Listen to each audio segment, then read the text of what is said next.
What is happening, people? Gav from Gav's Reptiles.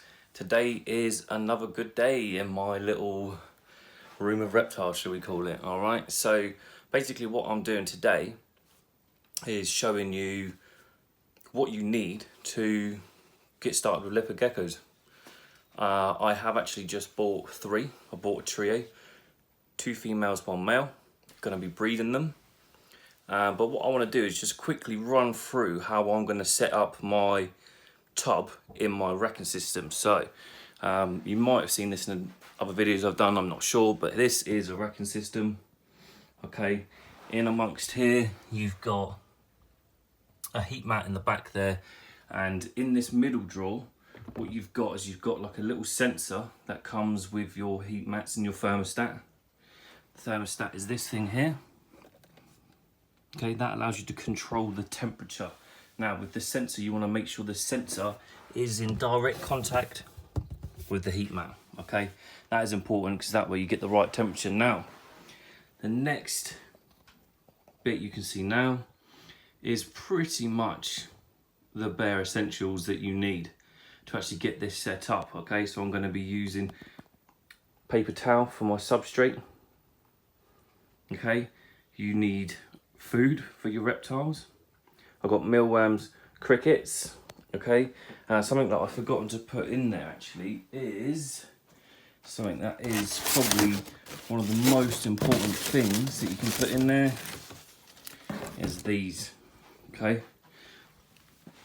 your calcium and your vitamins, essential for them, essentially to keep it simple, to make sure they don't get ill, bone diseases, that type of stuff. Okay, calci dust with added D3 is still never enough D3, people. D3, well, it's going to keep their bones healthy, put it that way. You want to get calci dust, dust it all over your bugs, and you want to get, this is what I always use, okay, and that's got multivitamins in there, and it's got a lot of D3, so get that up together. Now, other things that you will notice, one thing that is very essential is you want some sort of way of gauging the temperature on this stuff. So this is actually a temperature gauge and a hydro monitor, so it will tell me that's the percentage of the hydration in here, well, the humidity, shall I say, that is the temperature. So you want to just keep an eye on things all the time. You want to get a temperature gun really. But let's go through what else we've got. So we've got mealworms. They love these. More of a treat, to be honest with you. And you've got some standard crickets. Now really with your leopard gecko, you don't want to feed crickets that are sort of any wider than its head, they sort of say. So have a look at the size of your leopard gecko's head. Ask the guys in a reptile shop which is going to be best for your gecko as well, just to make sure. Now you've got a water bowl. This bowl here is going to be to put the mealworms in. And then the other little bits that you might want to feed it. Do some research into other treats that you can do, because you're going to fall in love with your leopard gecko without fail. Now, this here is a hide, and this is actually going to be his. They need like a moist hide. They need like a wet hide basically, and for that you're going to need to make sure you get some moss. This actually cost me 10 quid. You can get smaller ones here in smaller quantities if you want. But basically for his sort of moist hide, his wet hide, I literally took one of these boxes and I cut out that side of things. And then what I did is I just took, don't do this, if you're really, really young, don't do this by yourself, but I just took some scissors, cut it, I took a lighter, and I just smoothed down the edges. I'm actually going to show you that in a minute. Just a quick demonstration. Actually, I'll do that on a slightly different video of how I do that, okay? Other essentials, always got the cup of tea on the go, but you want to make sure that you've got some cleaner, some proper reptile cleaner, all right? And basically what you do with this is you take a bit of this and you mix it in with your water. Now I bought, where I've got quite a few reptiles, I've bought a bigger spray bottle. So you can just spray it, and I'm literally just going to show you, just for argument's sake. You pump it up, you just give it a little spray. Now I've already pre-cleaned this, okay. I've already actually pre-cleaned all of this, and I've pre-cleaned all of this as well, the bowls, the hive, anything like that. If you're buying it from the reptile shop, which I'm guessing you would be, then just make sure it gets a good clean. Now I've done all of that, but there is cheaper spray bottles available. Now that one to the left of it probably cost me a couple of quid. One of the things that you want to do is obviously try and keep your costs down. If you've got one leopard gecko as a pet, it's pretty low on expenditure, if I'm honest. You start getting quite a few of them, you might want to look into breeding your own crickets, and that way you are going to save some money. I am actually new to this as well, just so you know. So if you're a beginner following a beginner, hello. I'm going to be making a video soon on how to breed crickets. I've done a fair bit of research on it. They just didn't have the right equipment for me at the reptile shop today, but I will be popping back there next Friday and getting a decent sized vivarium to start breeding the crickets. Now, one thing that I do want to say is, with this setup, one of the first things that you want to do when you've got all of your everything ready to go, get some food for these guys, okay, and these guys, because they've probably been sat in that tub for a week, a couple of weeks, something like that. They are probably very, very hydrated, and they're very, very hungry. Now you definitely want to be feeding your live food. You'll see here my locusts that I feed my skink. It's got carrot in there, spinach in there. That little gooey thing there is actually one of these things. This is just like a hydration pot. Now you can put a whole one in there. I think it's a bit of a waste for these small tubs.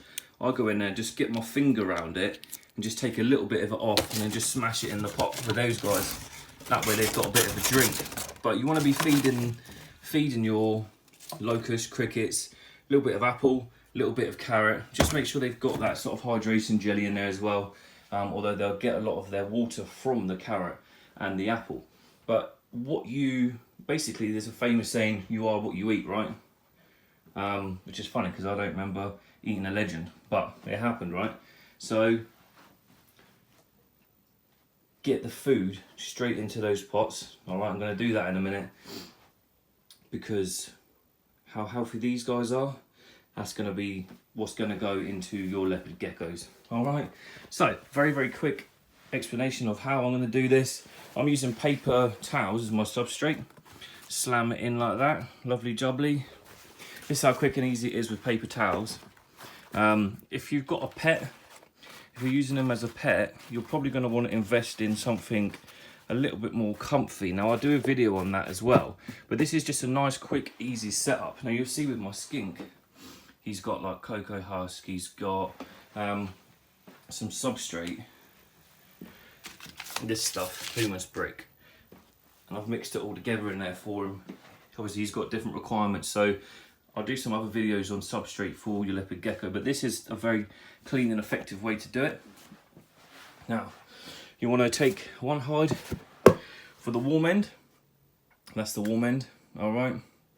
So they've got a nice, safe, warm place to cuddle in. Now, talking of warm, temperatures for their hot spot, their warm spot, yeah, because you want a cool side and you want a warm side. Reason for that is they are what's called as an exotherm. So they, like us as humans, we can kind of create and lose our own heat ourselves, to keep it simple. These guys get their heat externally, okay? So that's their way of getting their heat. Now, if they want to cool down, they come to the cool end, all right? So that's why we do that. The temperature for a leopard gecko hotspot is between 87 and 90. Go maybe 86 to 90 degrees, okay? But definitely no more than that, definitely no less than that, but you've got just a little bit of variation. Like I said, you can check that with your temperature gauge. You need to make sure the sensor's on the heat mat. And luckily for me, my thermostat is set up for my ball pythons. Is set at 88, which is absolutely perfect for the leopard geckos as well. So what you want to do next is arrange water bowl and their mealworm bowl. Don't put the water bowl on the hot spot. Yeah, it's going to evaporate the water, isn't it? Yeah. So keep it in the middle somewhere. Now, what I'm going to do is get some moss.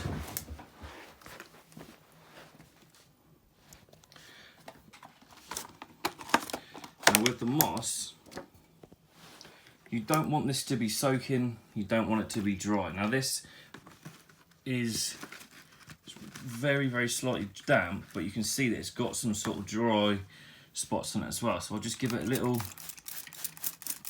squirt in and just give it a little mix about.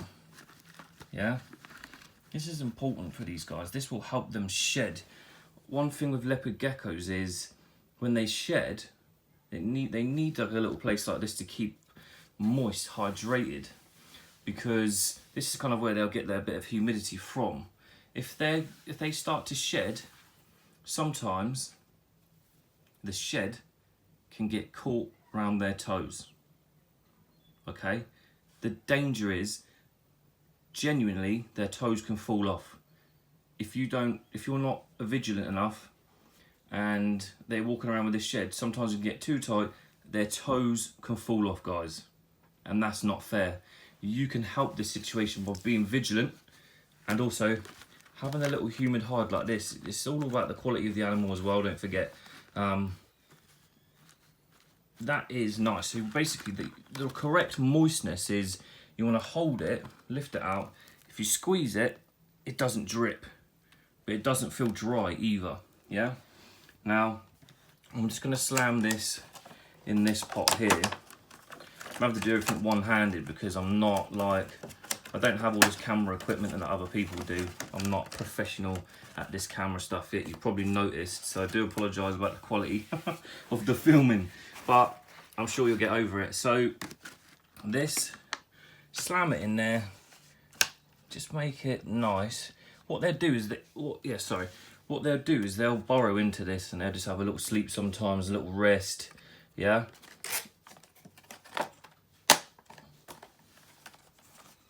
So they can get in there. That's another little hide for them on this end. Okay, that's important. So arrange it how you want it. But that there is pretty much done. So the next video I'm going to do is unveiling my 3 brand new leopard geckos, and they are beautiful, absolutely beautiful. So thanks for watching, guys. If you think I've missed anything out, or you want me to go in depth into stuff, or go into you need some other details, message me, comment below. Do what you've got to do, really. I don't mind what kind of comments you're going to put on there. If I'm doing something wrong, tell me. I'm pretty confident that I'm not. All right, but it's nice to speak to you guys again. I'm going to put this all together now, pop it back in the rack, finish off my cup of tea, obviously. Then I'm going to make a video on unboxing these leopard geckos. Peace out.